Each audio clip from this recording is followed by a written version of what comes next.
Hello guys, আমার ছোট্ট mini ব্লগে আপনাদের স্বাগত। তো এখন চলছে শ্রাবণ মাস মানে মহাদেবের মাস।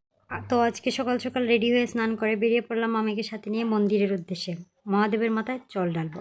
এই শ্রাবণ মাসে অনেক মাহাত্ম্য রয়েছে। এই মাসে সমুদ্র মন্থন কালে দেবাদিদেব হল হল পান করেছে। তাছাড়াও শ্রাবণ মাসে মহাদেব ও পার্বতীর পুনরায় মিলন হয়েছিল, তাই এই মাসটা খুব পবিত্র। শেষে আমরা মন্দিরে পৌঁছে গেলাম।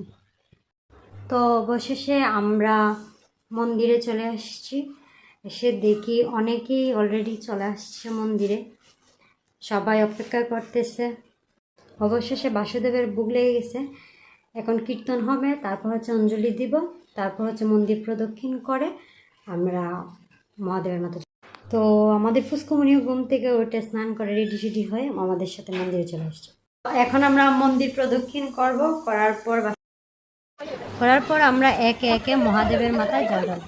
তো অবশেষে সেই মুহূর্তে চলে আসছে, সবাই শিবের মাথায় জল ঢালা শুরু করে দিছে। আমি হচ্ছে এখন অঞ্জলি দিব, তারপর নমঃ শিবায় ওম নমঃ শিবায় ওম নমঃ শিবায়। হ্যাঁ, আরেকটা কথা, আজকে তো একাদশী। আজকে কে কে একাদশী রাখছেন কমেন্ট অবশ্যই জানাবেন। এখানেই শেষ করছি। হর হর মহাদেব।